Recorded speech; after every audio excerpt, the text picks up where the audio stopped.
नमस्कार। हिंदी साहित्य की इस कक्षा में आपका स्वागत, अभिनंदन।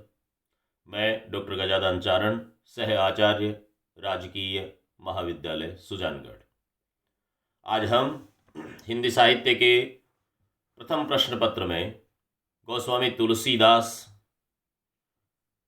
उनकी विनय पत्रिका एक कृति है, उसमें से कुछ चुनिंदा पद आपके पाठ्यक्रम में लगाए गए हैं, उन्हीं का अध्ययन करेंगे, उनकी व्याख्या, उनके विशेष, उनके संदर्भ, इसकी चर्चा करेंगे।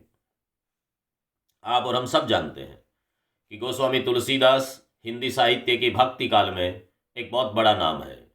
सदी के महानायक के रूप में उनको समन्वयवादी रचनाकार के रूप में बड़ी प्रसिद्धि मिली है। भारतीय वाङ्मय में तुलसीकृत रामचरितमानस, विनय पत्रिका और उनकी अन्य रचनाएं कवितावली, गीतावली, कृष्ण गीतावली, दोहावली, पार्वती मंगल, जानकी मंगल, रामलला नहचु इत्यादि ऐसी रचनाएं हैं जो बड़ी चर्चित है, बड़ी प्रसिद्धि प्राप्त की हुई है। गोस्वामी तुलसीदास कृत रामचरितमानस और हनुमान चालीसा ऐसी कृतियां हो गई जो हिंदुस्तानी नहीं, विदेशों में भी घर घर में प्रतिदिन पाठ जिनका होता है। ऐसे महान रचनाकार गोस्वामी तुलसीदास। हमारे विद्यार्थी तुलसीदास के साहित्य की विशेषताओं को पढ़ें, उनकी भाषा को पढ़ें, उनके भाव को पढ़ें, उनकी रचना के प्रतिपाद्य को, संदेश को, उसको पढ़ें। यह आपके लिए परीक्षा की दृष्टि से महत्वपूर्ण बिंदु हो सकते हैं। जब हम उनके काव्य की विशेषताएं देखते हैं, परिचयात्मक बात हम करके फिर व्याख्या खंड पे चलते हैं। तुलसी ने एक आदर्श समाज एवं आदर्श धर्म की प्रतिष्ठा की है। पात्रों के आदर्श चित्रण द्वारा लोकहित एवं लोक मंगल की शिक्षा देते हुए संपूर्ण विश्व के मानवों के सम्मुख आदर्श जीवन की रूपरेखा प्रस्तुत करते हैं गोस्वामी तुलसीदास। दुष्टों के दलन एवं भक्तों के उद्धार हेतु उन्होंने राम की अवतारणा की। संपूर्ण रामचरितमानस असत प्रवृत्तियों के दमन और सत प्रवृत्तियों की विजय का काव्य है। प्रकृति के सुंदर और मनोरम चित्र भी इनके काव्य में देखने को मिलते हैं। स्थान स्थान पर वन, पर्वत, नदी, सरोवर, सट ऋतु आदि की मनमोहक छवियां संपूर्ण काव्य में बिखरी हुई हैं। प्रकृति के रमणीक और भयंकर दोनों ही रूपों की झांकी इनके काव्य में मिलती है। यानी कि वो प्रकृति के उद्दीपन रूप का, आलम्बन रूप का, आश्रय रूप का जब चित्रण करते हैं तो कहीं प्रकृति सुरम्य लगती है, कहीं डरावनी लगती है।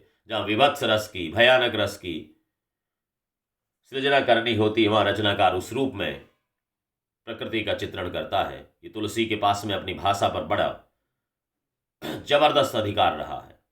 तुलसी की भाषा अवधी है। यह सर्वजन सुलभ, व्यावहारिक एवं मुहावरेदार भाषा है। इसमें भावों के अनुरूप प्रेषणीयता है। साधारणतया इनकी भाषा सरल और सुबोध है। यद्यपि वे संस्कृत के, ब्रज के, अवधि के प्रकांड पंडित, उसके बावजूद उन्होंने सामान्य जन के हितार्थ सरल और सुबोध भाषा में रचनाएं की और विशेषकर रामचरितमानस जैसे काव्य की रचना। अलंकारों के अंतर्गत उपमा, रूपक, उत्प्रेक्षा, दृष्टांत, व्यतिरेक, अप्रस्तुत प्रशंसा, समासोक्ति आदि विविध अलंकारों का प्रयोग बड़ी सफलता के साथ हुआ है। इनकी हम चर्चा आगे करेंगे। काव्य शास्त्र का अध्ययन जब करेंगे तो इन अलंकारों के विषय में भी जानकारी करेंगे। अलंकारों का प्रयोग अपने कथन को सरस, सजीव, मार्मिक एवं प्रभावशाली बनाने के लिए गोस्वामी तुलसीदास करते हैं। छंद विधान के अंतर्गत तुलसी ने मात्रिक और वर्णिक दोनों प्रकार के छंदों का सफल प्रयोग किया है। यद्यपि रामचरितमानस में उन्होंने चौपाई और दोहा लिए हैं, कहीं कहीं अलग छंदों का प्रयोग भी किया है, सोरठे भी लिए हैं। गीतावली, कवितावली, रामलला नहचु इत्यादि, पार्वती मंगल, जानकी मंगल, इन काव्यों में अलग अलग छंद और तुलसी का छंद पर सराहनीय अधिकार है। तुलसी ने धर्म, समाज एवं राजनीति में छाए हुए वैमनस्य को समाप्त कर समन्वय की स्थापना की। ये तुलसी का हिंदी साहित्य जगत को सबसे बड़ा योगदान है। हिंदी के आध्यात्मिक और धार्मिक समाज के लिए भी ये बहुत बड़ा योगदान है। सामाजिक समरसता की दृष्टि से भी तुलसी का ये काव्य अपने आप में उल्लेखनीय है। शैव वैष्णवों में, ज्ञान और भक्ति में, सगुण और निर्गुण में, विविध क्षेत्रों में तनातनी थी। गोस्वामी तुलसीदास ने उनके बीच में समन्वय की स्थापना की। उन्होंने कहा, अगुण ही सगुण ही नहीं कछु भेदा, उभय हरहि भव संभव खेदा। न तो निर्गुण में न सगुण में, दोनों में कोई भेद है ही नहीं, एक ही है। दोनों संसार के कष्टों का शमन करते हैं, आवागमन के चक्र से अपने भक्त को मुक्ति दिलाते हैं। साधक को साधना करनी होती है। उन्होंने शैव और वैष्णव के बीच में भी समन्वय स्थापित किया और भगवान राम के मुंह से कहलवाया, शिवद्रोही मम दास कहावा, सो नर मोहि सपने हो नहीं भावा। यदि कोई व्यक्ति शिव से द्रोह करता है और मेरा दास बनता है, राम कहते हैं, ऐसा व्यक्ति मुझे स्वप्न में भी अच्छा नहीं लगता। यानी शैव और वैष्णव के बीच में किसी तरह की कोई भेदक रेखा नहीं है, किसी तरह का वैमनस्य नहीं है, किसी तरह का दुराव नहीं है। एक ही है, अपने अपने पंथ हैं, मंजिल तो वही है, रास्ते अलग अलग हो सकते हैं। इसको समझाने में तुलसी सफल हुए। हम गोस्वामी तुलसीदास का ये काव्य विनय पत्रिका, विनम्र आग्रह है, विनय से विनम्रता है। ये विनय पत्रिका तुलसी ने अपने उद्धार के लिए भगवान राम को लिखी, और वो तुलसी की नहीं, संसार के प्रत्येक व्यक्ति की प्रतिनिधि रचना हो गई। हम सब अपने अपने आराध्य से, अपने अपने ईश्वर से, अपने अपने भरोसे से, अपने अपने विश्वास से बात करें तो स्वयं की गलतियों को स्वीकार करके, किसी से जब हमें कुछ प्राप्ति करनी हो, किसी से हमें सहायता चाहिए, हमारा उद्धार चाहिए, तो फिर हमें अपनी गलतियों को स्वीकार करना पड़ता है। तुलसी ये संदेश देते हुए विनय पत्रिका लिखते हैं कि हे ईश्वर, हम सांसारिकों में अमुक अमुक अमुक अमुक कमियां ही कमियां हैं, लेकिन आप तो उद्धार करने वाले हैं, उदार मना है, क्षमाशील है, दयावान है, करुणावान है, करुणा के सिंधु हैं। इसलिए आप हम पे कृपा करें, हमारा उद्धार करें, हमारी गलतियों को माफ करें। ऐसा आग्रह करते हुए विनय पत्रिका काव्य लिखते हैं। उनमें से कुछ पद हमारे पाठ्यक्रम में लगाए गए हैं, जिसमें तुलसी अपने मन को समझाते हैं, सांसारिक लोगों को समझाते हैं। भगवान राम के पास में विनय पत्रिका जाती है और वो हमारे आग्रह को स्वीकार करते हैं। पहला पद देखें आपके पाठ्यक्रम में, विनय पत्रिका तुलसीदास से पहला पद है, केशव कही न जाई का कहिए। ये आपके पाठ्यक्रम में लगाया गया पद है, केशव कही न जाए का कहिए। हे केशव सॉरी, केशव भगवान का ही नाम। हे राम, क्या कहें, हमसे कहा नहीं जाता। कही न जाए का कहिए, कह नहीं पाता हूं, कैसे कहूं, क्या कहूं। केशव कही न जाए का कहिए, देखत तब रचना विचित्र, हरि समुझ मन ही मन रहिए। शून्य भीति पर चित्र नहीं, चित्र रंग नहीं, तनु बिनु लिखा चितेरे। धोए मिटैन मरई भीति, दुख पाइए यही तनु हेरे। रवि कर नीर बसे अति दारुण, मकर रूप तेहि माही। और बदन हीन सो ग्रसे चराचर, पान करन जे जाही। को कह सत्य झूठ कह को, जुगल प्रबल को माने। तुलसीदास परिहरे तीन भ्रम, सो आपन पहचाने। तुलसी कहते हैं, हे केशव, कहा नहीं जा सकता कि तुम्हारी लीला कैसी है, तुम क्या क्या रूप दिखाते हो, कैसी कैसी लीलाएं यहां पर करते हो भव सागर में आकर के, कहा नहीं जा सकता। देखत तव रचना विचित्र, हरि, हरि को संबोधित है, भगवान को संबोधित है, विष्णु को संबोधित है, अपने राम को संबोधित है। विष्णु का अवतार राम है, इसलिए वही नाम। देखत तव रचना विचित्र, हरि, हे हरि, हे राम, तुम्हारी ये रचना है बड़ी विचित्र है, इसको देख करके समुझ मन ही मन रहिए। मन ही मन में इसको समझने की कोशिश करते हुए मन की बात मन में ही रह जाती है, कहना तो कुछ बनता ही नहीं। हे ईश्वर, तुम्हारी लीला अपरंपार है, जिसका बखान करना हमारे वश का मामला नहीं है। और ये लीला कैसी है? शून्य भीति पर चित्र रंग नहीं, तनु बिन लिखा चितेरे। हमारे विद्यार्थी ध्यान करें, शून्य में शकार जो है वो दंत्य आया है, जबकि ऐसा हिंदी में हम लिखते नहीं हैं। ये अवधि में, राजस्थानी में इन भाषाओं में ये दंत्य सकार की परंपरा है, वहाँ पर बोला ही ऐसा, शून्य ही बोलते हैं, तो शून्य नहीं बोलते हैं, तो वो शून्य लिखा हुआ है। शून्य भीति पर चित्र रंग नहीं तन बिनु लिखा चितेरे। ये शून्य की भीति, निर्वात, बिल्कुल खाली, वो भीति है। दीवार तो है ही नहीं, लेकिन शून्य की भीति, उसके ऊपर चित्र। चित्र कैसा? रंग नहीं, बिना रंग के, तन बिनु लिखा चितेरे, बिना शरीर वाले। चित्र में रंग नहीं, बिना शरीर वाला लिखारा, लिखने वाला, चितारा, चित्रकार भगवान। बिना शरीर वाला भगवान यानी निराकार, निर्गुण, वो ईश्वर जिसके रूप सौंदर्य को देख नहीं सकते, वो तो कण कण में व्याप्त है, लेकिन उसकी फोटो नहीं खींची जा सकती, ऐसा ऐसा निर्गुण निराकार स्वरूप वाला। शून्य भीति पर चित्र रंग नहीं तन बिनु लिखा चितेरे। इस संसार को समझने जब मैं निकला तो तुलसी कहते मुझे ऐसा लगा कि शून्य रूपी दीवार पर बिना रंग के, बिना शरीर वाले चित्रकार ने सुंदर चित्र खींच दिया हो। अब उसको मैं कैसे समझूं? धोए मिटाई, वो ऐसा चित्र है जो धोने से मिटता नहीं, बाकी चित्रों को धोएंगे तो मिट जाते हैं, लेकिन ईश्वर ने ये संसार की जो सृजना की है उसमें इस तरह का चित्र बनाया, इस तरह की भावसागर की संकल्पना, इसको साकार किया ईश्वर ने, ऐसा स्वरूप प्रदान किया जो धोने से मिटती नहीं। ऐसा चित्र खींचा है, दूसरे चित्र पर पानी डालोगे तो धुल जाता है। धोए मिटैन मरई भीति दुख, और बाकी चित्र होता है तो दीवार गिर जाती है, उस दुख से वो चित्र मिट जाता है, लेकिन यहाँ तो दीवार है ही नहीं, बिना दीवार के शून्य रूपी भीति है, शून्य रूपी दीवार है, इसलिए वो चित्र कभी दीवार के गिरने के डर से भी गिरता नहीं है। तो न तो धोने से मिटता है और न दीवार के गिरने से वो चित्र मरता है, यानी कि खत्म होता है। दुख पाइये यही तनु हेरे, पाइये यही तनु हेरे। ये शरीर को देख करके इस चीज को देखा जा सकता है कि इस चित्र को न तो धोने से मिटने का डर है, न दीवार के दुख से मरने की चिंता है। पाइये यही तनु हेरे, इसको समझना है तो शरीर को देख करके ही समझा जा सकता है। यथा पिंडे तथा ब्रह्मांडे, जैसा शरीर में है वैसा ही तो ब्रह्मांड में है। तुमने ये मिनिएचर छोटा रूप, मॉडल रूप में ईश्वर ने, भगवान ने जीवात्मा को बनाया है, हम जीवों को बनाया है, और पूरा ब्रह्मांड है वो का वो स्वरूप अंदर है। इसलिए वो कहते हैं पाइये यही तनु हेरे। इस शरीर को देखने से पता लगता है कि तुम्हारी लीला कितनी विचित्र है। रवि कर नीर बसे अति दारुण मकर रूप ते माही। नीर पानी, रवि कर नीर बसे अति दारुण, पानी है बड़ा दारुण भयंकर, चारों तरफ पानी है। मकर रूप ते माही, उसके भीतर मगरमच्छ। ये भव सागर, संसार को क्या माना? सागर माना है।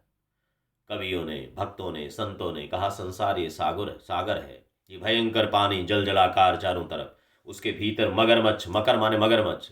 रूप ते माही बदन हीन सो ग्रसे चराचर पान करन जे जाही।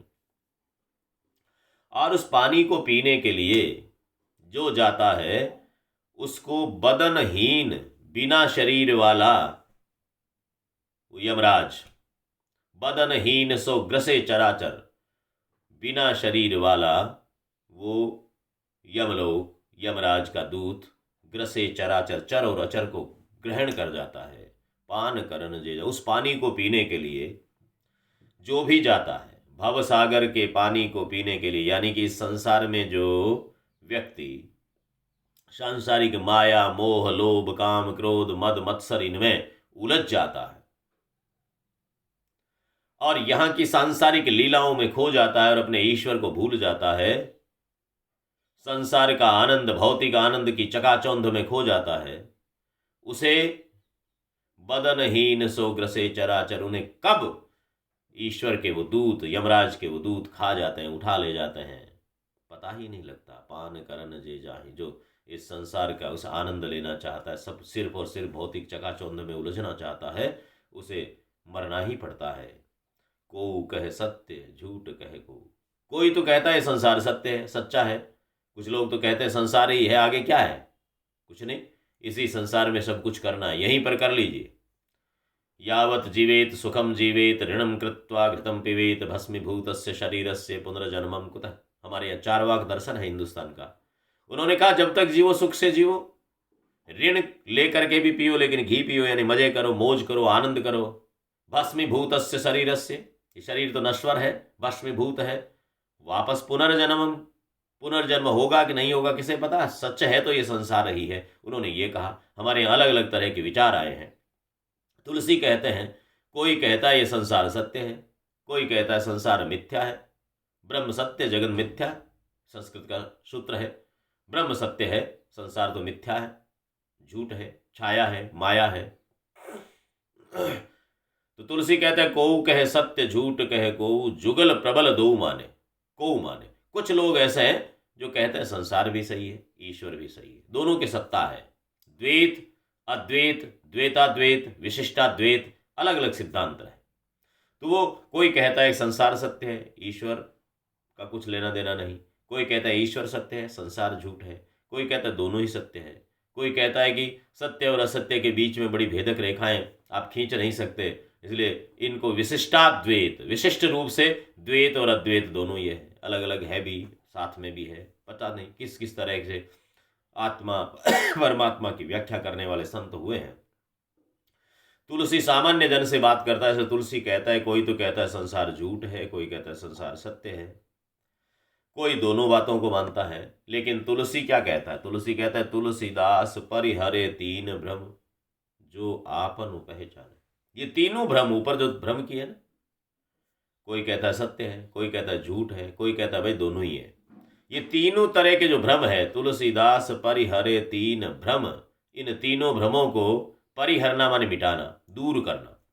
इन तीनों भ्रम को, तीनों संशय को दूर करता है कौन? सो आपन पहचाने। इन तीनों भ्रम को जो दूर कर देता है वो अपने आप को पहचानता है। वो फिर जीवात्मा को पहचानता है, वो अपने भीतर बैठे ईश्वर को पहचानता है कि प्रत्येक घट घट में ईश्वर का निवास है। इसलिए तुलसी कहते हैं, हे केशव क्या कहूँ, तुम्हारी लीला समझ में नहीं आती। तुम घट के भीतर हो लेकिन दिखते नहीं हो, तुम कण कण में हो लेकिन हमें आभास नहीं होता इस बात का।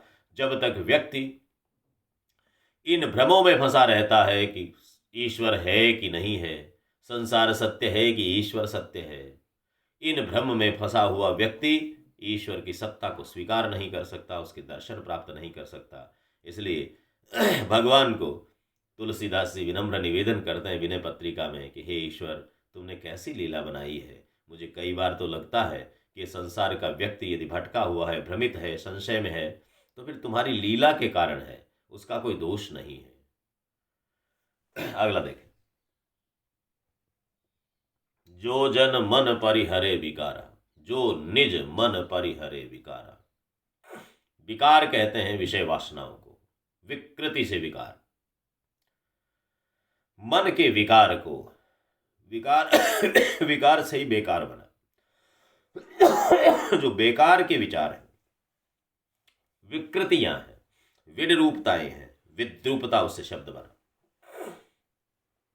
मन के विकार को जो परिहरता है, परिहरे शब्द अभी पिछले पद में भी आया, दूर करता है, मिटाता है।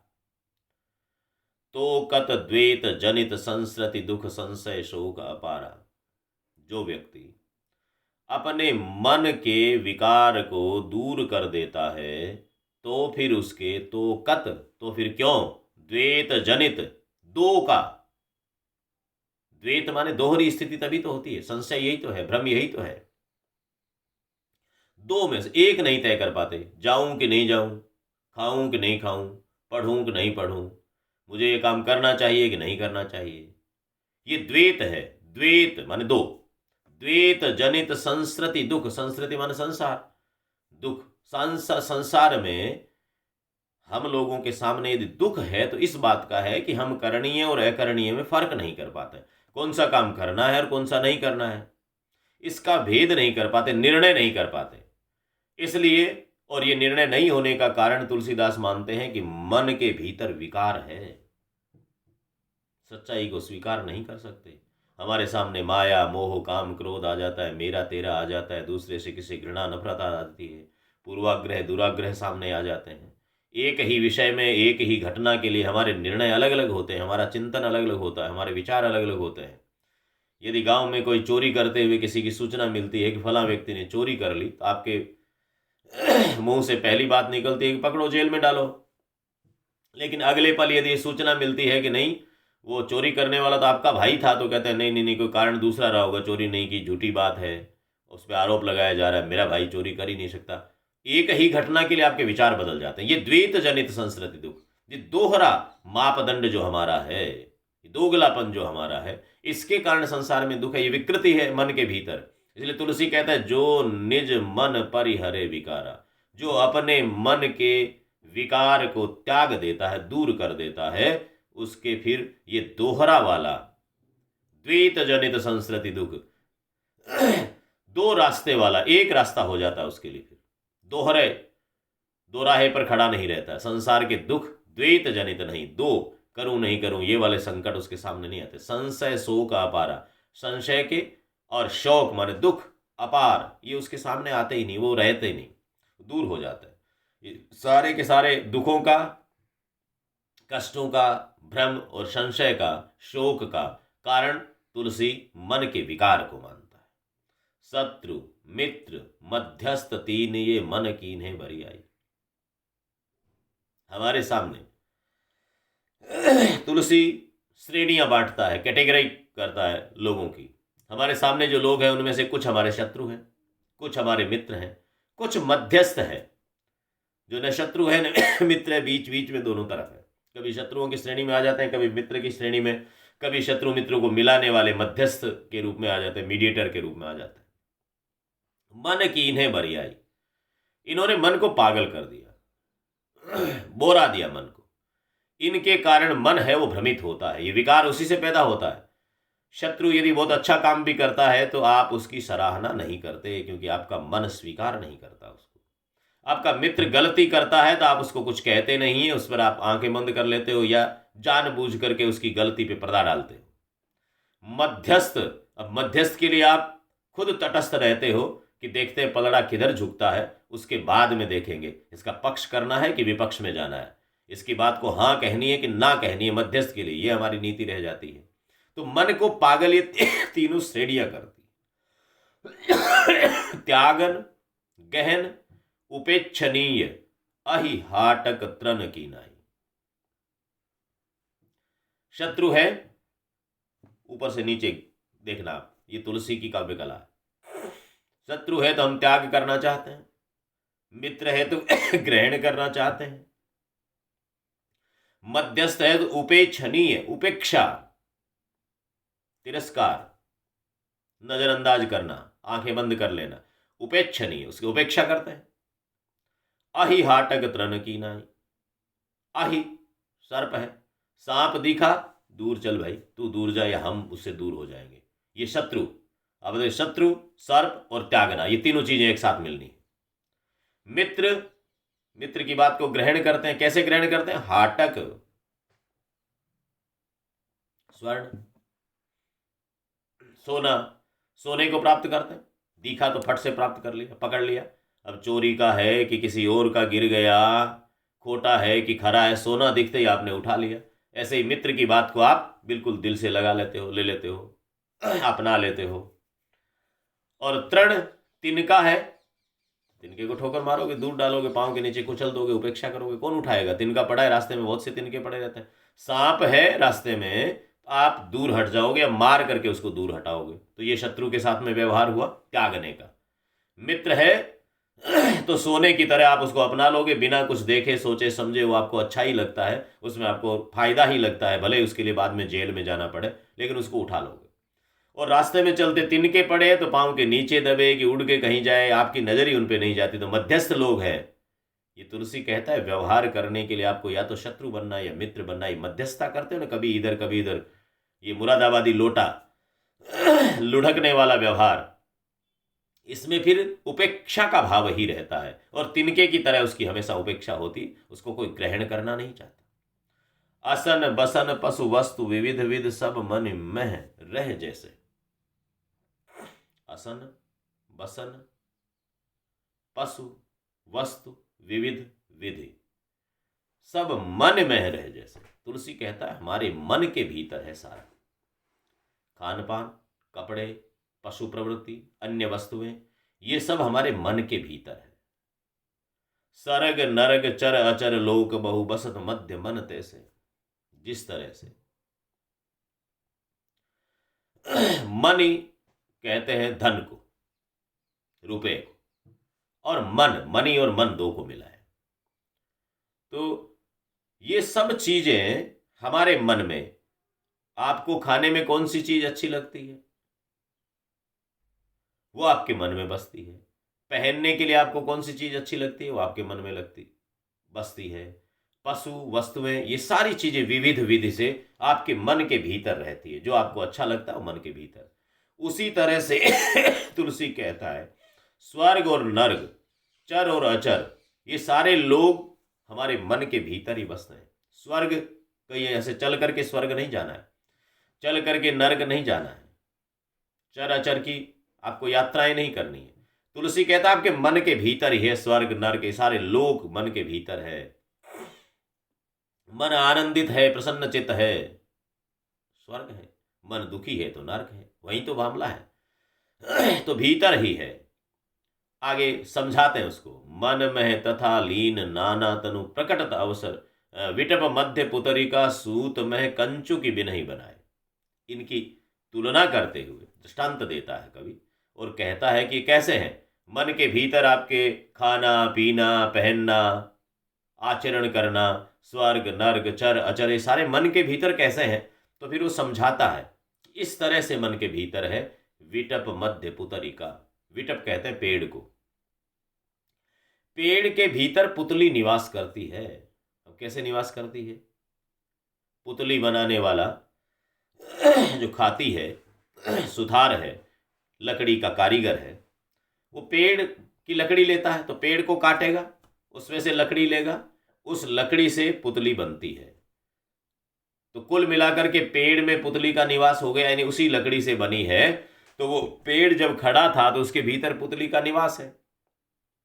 उसी तरह से हमारे मन के भीतर खाना पीना, पहनना, सोना सब कुछ है, आपने उसी में से निकाला है। जैसे पेड़ के भीतर पुतली है, यानी पेड़ की लकड़ी से ही पुतली बनती है, तो पुतली का आधार, पुतली का जीवन, पुतली की सारी संरचना पेड़ से हुई। पेड़ मध्य पुतली का सूत में है कंचु की, पहनने का वस्त्र कंचु की, कांचड़ी के आपने राजस्थानी में कंचु की, किससे? सूत से बनती है, धागे से बनती है। तो सूत में कंचुकी का अस्तित्व है, वो रहती है उसमें। अब सूत को काम में लेकर के कंचुकी बना लीजिए, बनेगी, आधार उसी से बना, उसका जीवन उसी से है। उसी तरह से हमारे मन के भीतर सब चीजें हैं। कंचुकी बिना ही बनाए, बिना बनाए हुए भी पेड़ के भीतर पुतली और सूत के भीतर कंचुकी यानी कपड़े रहते हैं।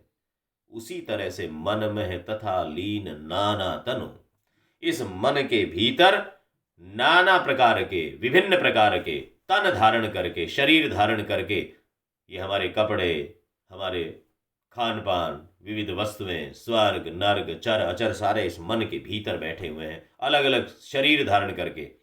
और हमें दिखते कब है? प्रकटता अवसर आए, उचित अवसर जब मिलता है तो प्रकट हो जाते हैं, और जब तक उचित अवसर नहीं मिलता तब तो प्रकट नहीं होते हैं।